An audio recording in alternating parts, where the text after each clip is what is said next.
بھوکا سویا اور بھوک شدت اتنی تڑپانے لگی، اتنا تڑپ رہا تھا کہ بھوک کی شدت سے وہ آدمی مر گیا۔ مرنے کے بعد جب میزان عمل میں اس کے اعمال تولے گئے تو 70 سال کی عبادت کرنے والا 7 دن کی گناہ نے تمام عبادتوں کو ضائع کر دیا، تمام عبادتوں کو ختم کر دیا۔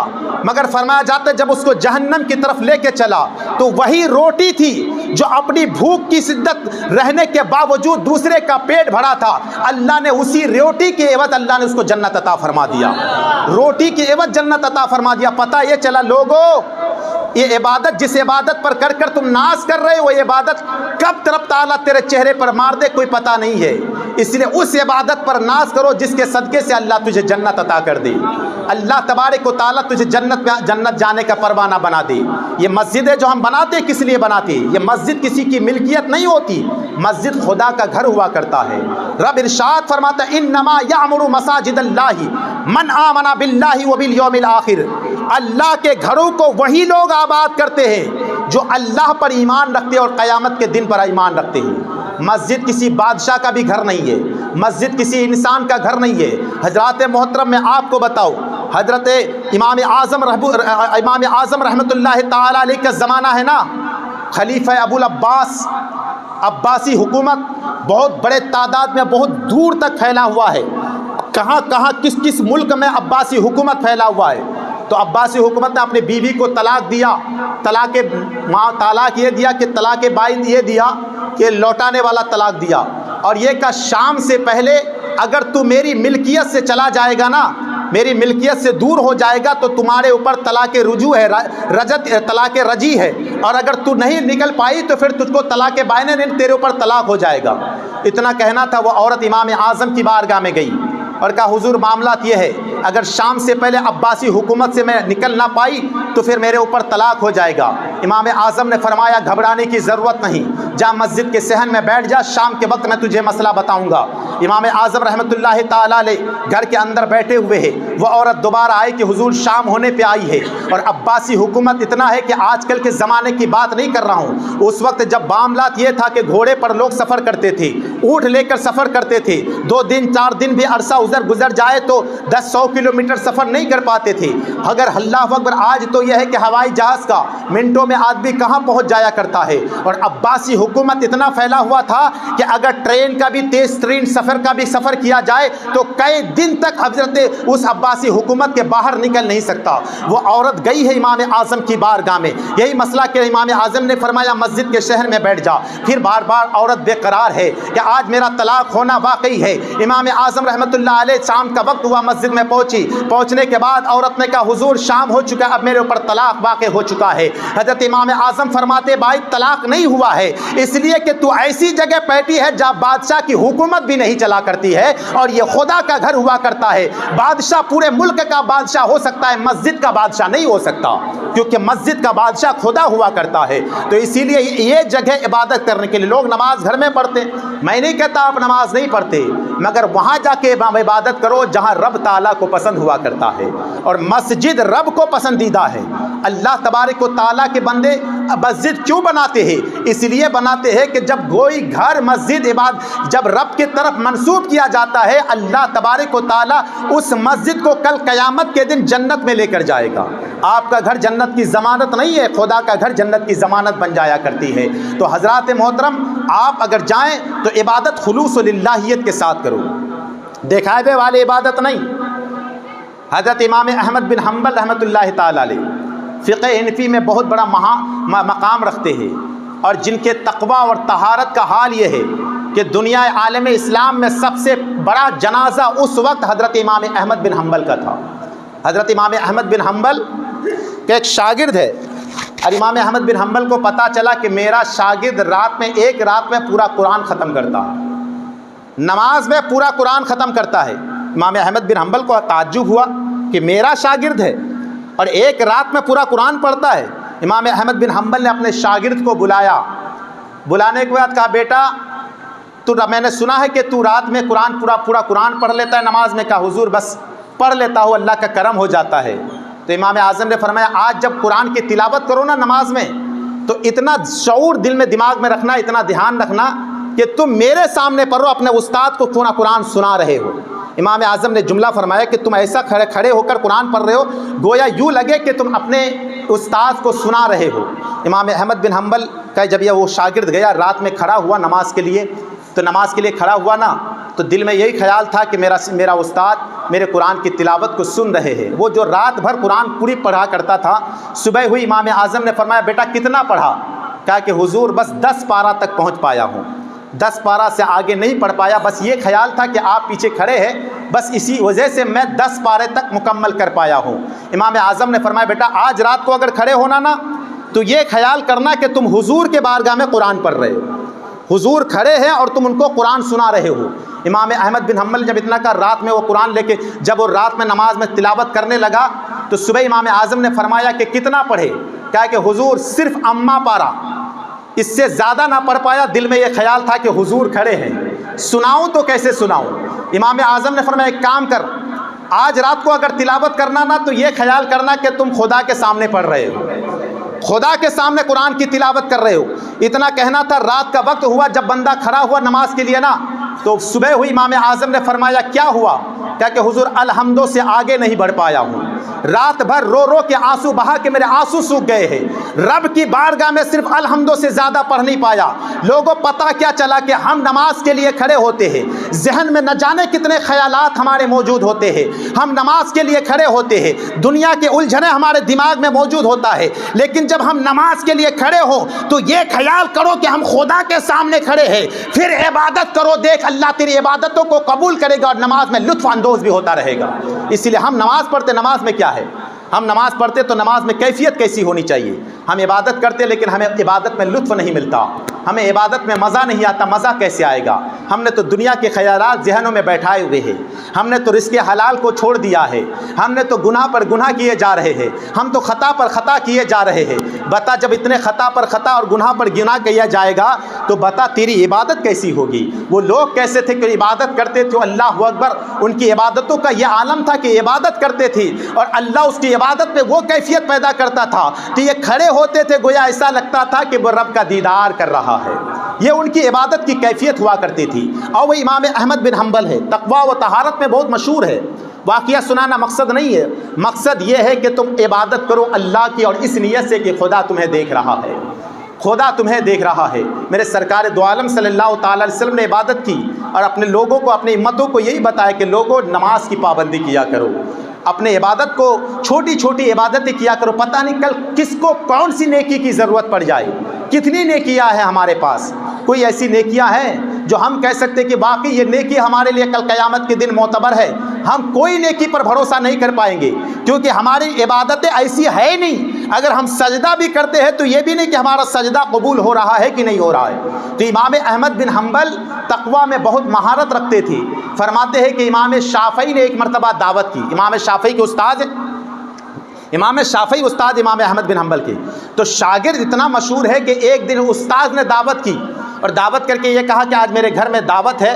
امام احمد بن حنبل کا تقویٰ یہ تھا کہ رات میں عشاء کی وضو سے وہ عشاء کی نماز پڑھ کے سوتے تھے، پھر سو کے پھر اٹھ کے تہجد کی نماز پڑھتے تھے، کبھی تہجد کی نماز بھی قضا نہیں کرتے تھے، پھر فجر کی نماز پڑھتے تھے اور اللہ اکبر کھانا رات میں بہت مختصر کھاتے تھے۔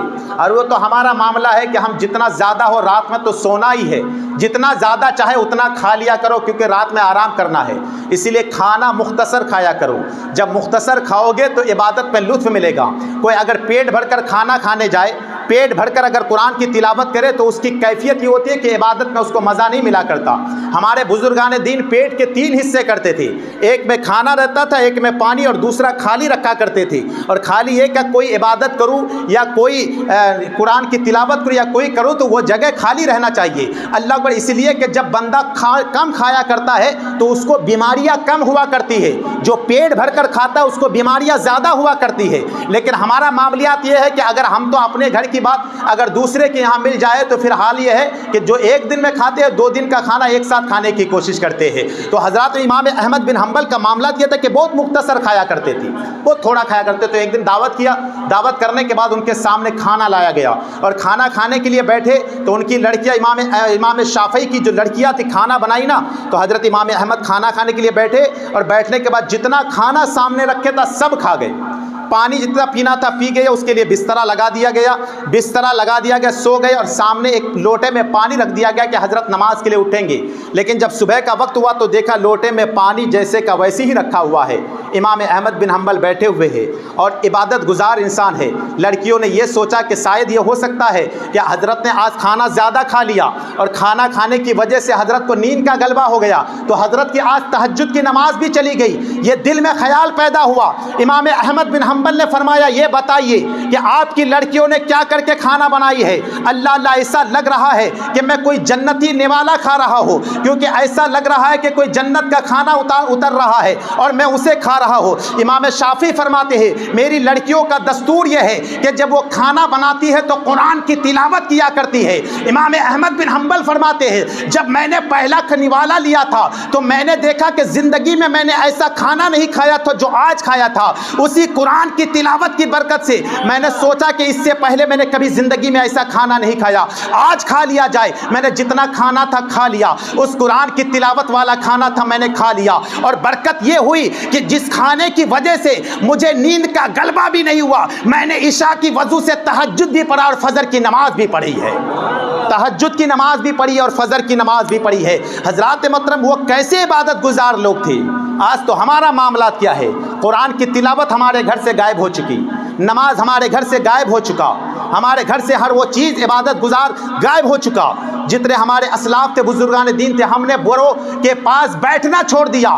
نوجوانوں خاص کر کے بالخصوص آج کے نوجوان، ہر چیز کتابوں سے نہیں ملا کرتی، ہر چیز پیر کی خدمت سے نہیں ملا کرتی۔ کبھی کبھی ماں باپ کے قدموں سے جو چیز مل جاتی وہ کہیں اور نہیں ملا کرتی ہے۔